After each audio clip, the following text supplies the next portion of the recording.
Imagine this nightmare.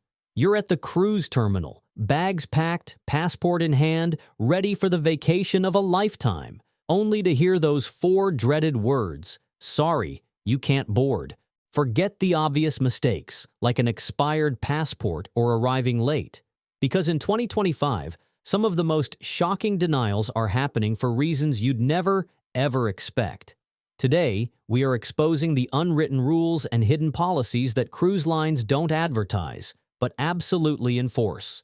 These are the 11 surprising traps that blindside even seasoned cruisers for small errors with massive consequences. Let's get into it and make sure this nightmare doesn't happen to you. Number 1. Criminal records affecting entry requirements. This one catches many travelers off guard, and the cruise line isn't the one making the call. If your itinerary includes a country where your criminal history makes you inadmissible, you can be denied boarding before the ship even leaves port. Canada is one of the strictest examples. Even a single DUI, no matter how old, can make you inadmissible unless you've applied for criminal rehabilitation or a temporary resident permit. One Alaska-bound passenger learned this the hard way when Canadian authorities flagged his record before sailing. Since the cruise included a stop in Victoria, BC, the cruise line refused to let him board in Seattle to avoid problems later in the trip. And Canada isn't alone. Australia, New Zealand, and several Asian countries have strict entry rules for certain convictions. While cruise lines don't usually run background checks themselves, passenger manifests are sent to port authorities ahead of time. If a country says you can't enter, the cruise line will often deny boarding entirely to protect the itinerary. If you have any criminal history, even decades old, research entry rules for every port before booking. When in doubt, get legal advice or apply for a waiver well in advance. Don't leave it to chance. The cruise line won't take responsibility, and you could end up stranded at the port with no refund. Number 2. You're smelly. It might sound harsh, but yes, it is possible to be denied boarding a cruise because of hygiene issues, including strong body odor. Cruise lines, like airlines, reserve the right to refuse service to anyone whose condition could affect the comfort, health, or safety of others. This falls under unfit to travel and comfort safety clauses, with decisions typically at the discretion of the ship's captain or medical staff. While explicit examples tied solely to odor are rare and largely anecdotal, many lines' conduct policies state that guests who cannot independently care for personal hygiene or whose condition might impact others' welfare may be denied boarding without refund. If a medical condition, whether physical or hygiene-related, could jeopardize the comfort or safety of others, the company could still deny boarding. This becomes more complex when odor stems from a medical condition, such as trimethylaminuria, also known as fish odor syndrome, a rare metabolic disorder causing a strong, persistent smell. Such cases raise real ethical concerns, but the cruise line's priority will still be the overall comfort of passengers. The smart move is proactive communication. If you have a medical condition that could fall under this rule, contact the cruise line's special needs or accessibility department before booking. Provide medical documentation, discuss possible accommodations, and confirm in writing that you will be allowed to board. Once you're at the terminal, decisions are in the hands of on-site staff, and they may not have flexibility. Number 3. Your reservation was maliciously canceled. You're not denied boarding for something you did, but because someone else decided to sabotage your trip. It happens when someone gets your booking number and personal details. That's all they need. In one real case, a cruiser posted a screenshot of their $15,000 family cruise confirmation on social media. Within hours, an unknown person, traced to British Columbia, used that booking number to access the reservation and cancel it. The family flew to Miami, bags in hand, hoping for a last-minute solution, but the ship sailed without them. Their cabin was gone, the ship was sold out, and their dream vacation had evaporated.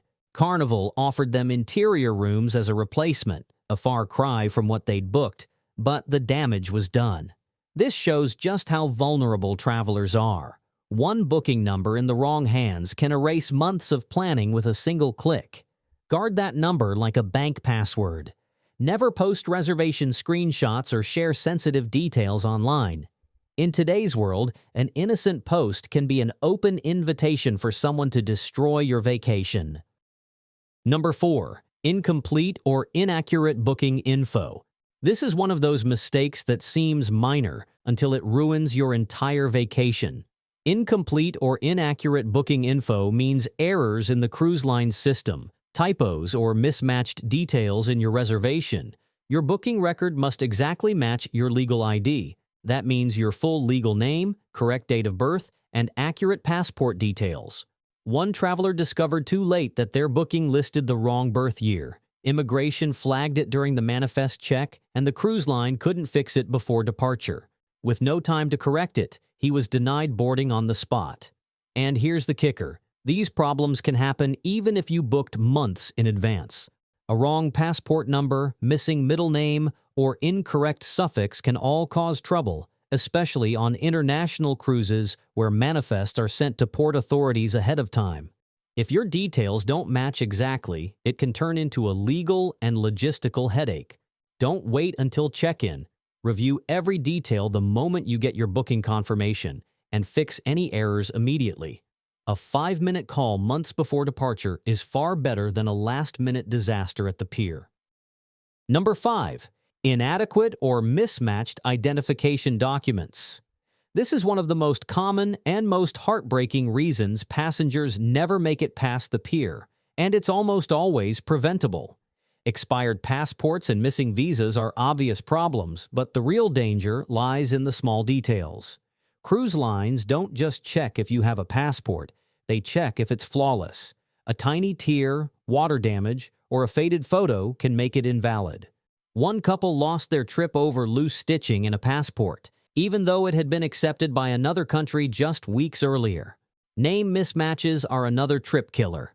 If your name has changed due to marriage, divorce, or gender transition and doesn't match your ID exactly, you'll need legal documents as proof. Some cruise lines, like Carnival, don't support middle names or suffixes in their booking systems, which can cause problems if your booking and ID don't match. Even for closed-loop cruises from U.S. ports, which sometimes allow a birth certificate and photo ID, only original, official documents are accepted. A photocopy or a picture on your phone will get you turned away. And crucially for families, if you're traveling with children who aren't your own, like grandkids, nieces, or nephews, you must carry a notarized letter of consent from the parent or guardian. This also applies to single parents traveling internationally. So, do the boring stuff. Triple-check your documents. Confirm expiration dates, match names exactly, and bring all required paperwork. It could mean the difference between sailing away or staying behind. Number 6. Unfit to travel due to health reasons. This isn't often talked about, but it's a real reason people are denied boarding.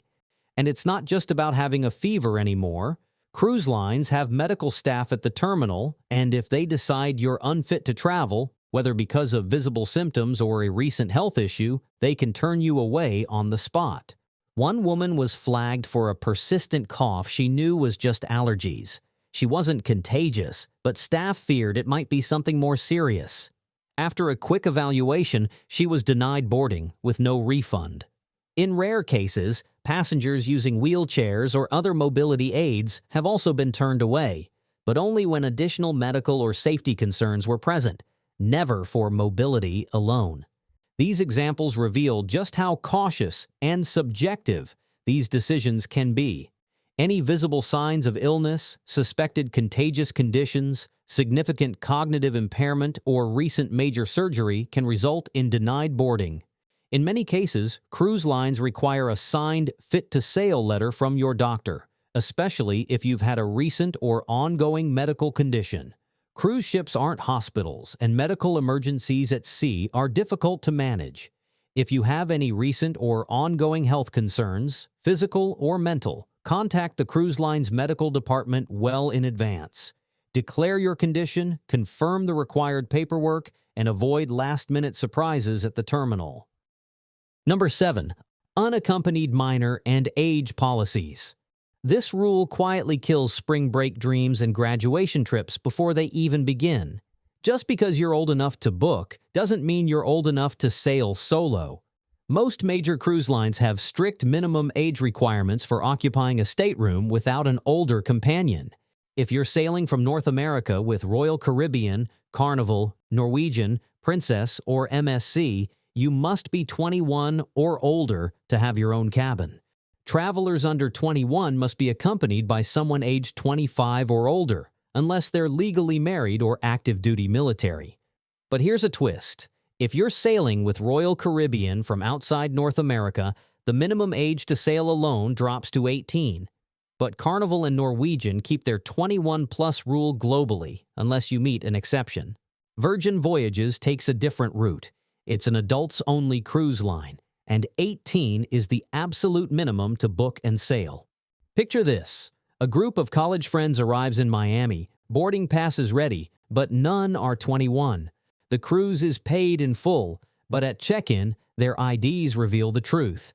The ship sails without them. No cabin, no refund, no exception. Before you pack, check the cruise line's minimum age to sail policy. And remember, it depends on your departure port and cruise brand. Spending a few minutes verifying this could save thousands of dollars and your vacation. Okay, we are deep in the Shadow Rulebook. If you're finding this valuable, please take a moment to hit the like button so more cruisers can see these warnings. Thank you. Now, let's talk about how the clothes in your suitcase could get you in trouble, not just with the cruise line, but with the local police. Number 8. Offensive or inappropriate clothing. Many cruisers don't realize that what you wear can impact your trip, and in some cases, get you into trouble. This includes clothing with offensive or explicit messages, but also items that may violate local laws. For example, in countries such as Barbados, Jamaica, and Antigua and Barbuda, wearing camouflage is illegal for civilians, including tourists. These patterns are reserved strictly for military use.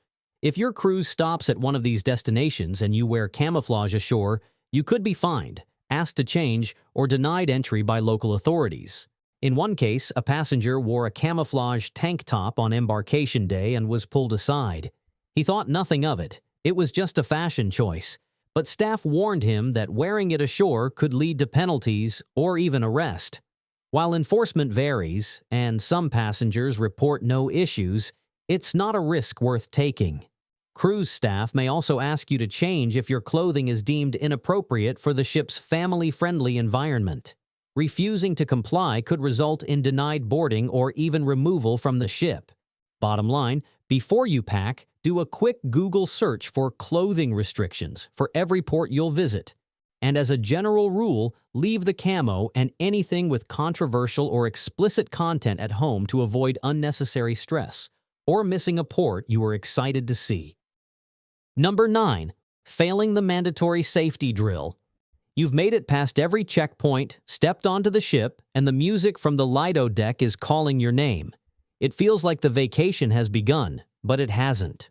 One final requirement stands between you and sailing away, and ignoring it will get you kicked off before the ship even leaves port.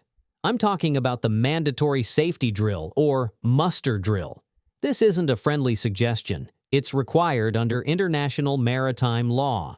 Every passenger must complete it. Yet, on every cruise, someone decides the rule doesn't apply to them. They hide in their cabin or head to the bar, hoping no one will notice. But the crew notices. Security officers will check cabins, call your name over the PA, and give you one last chance. Fail to show up, and they'll deactivate your cruise card and escort you off the ship. No arguments, no refunds. Just you, standing on the pier, watching your vacation sail away without you. Pro tip: treat the muster drill as the most important appointment of your trip. It takes minutes, and once it's done, the pools, bars, and buffets will still be waiting. Your vacation starts when the captain gets the all clear, not before. Number 10. Overbooking or last-minute cabin issues. Here's a frustrating one, because it can happen through no fault of your own.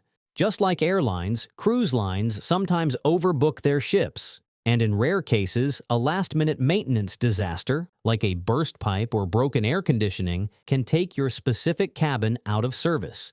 Imagine checking in, everything perfect, only to be told an hour later, "We're sorry, your cabin is unavailable and the ship is full." It's like being bumped from a flight, except your entire vacation just vanished.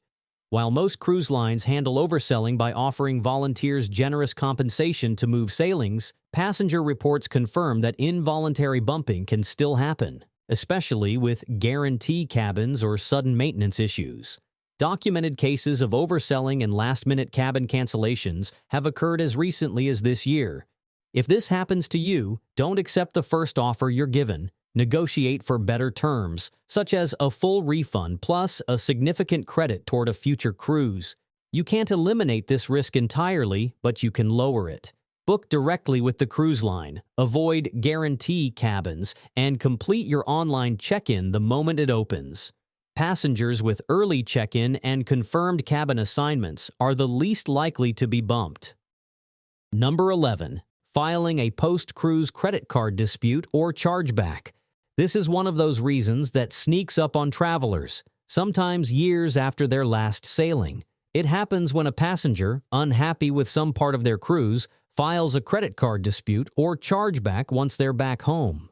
Maybe their shore excursion was canceled, the cabin didn't match the brochure, or they weren't satisfied with a future cruise credit.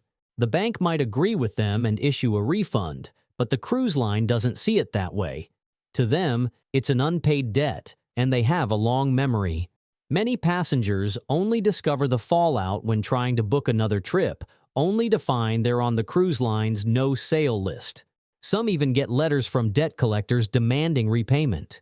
In one publicized case with Norwegian Cruise Line, a passenger disputed $3,000 for a canceled cruise credit, got her money back, and thought it was over, until she learned she was banned from sailing with that line ever again. The lesson is simple. Resolve billing issues directly with the cruise line first. A quick win with your bank might cost you every future trip with that brand. Bonus tip: the number one insurance mistake. Before we wrap up, here's one last bonus tip. This isn't a reason for denial, but it's the top mistake that costs cruisers thousands. Many assume travel insurance is a magic shield, but it often won't cover many of the reasons we've discussed. Denials due to a criminal record or a name mismatch on your booking are typically seen as the traveler's fault, and most policies won't reimburse you. Always read the fine print of your policy. The takeaway is simple. A little extra preparation means you'll be sipping cocktails on deck instead of watching your ship sail away. And to be fully prepared, make sure you know the more common reasons for denial we covered in part 1 of this series. You can watch it right here on the screen. Thanks for watching!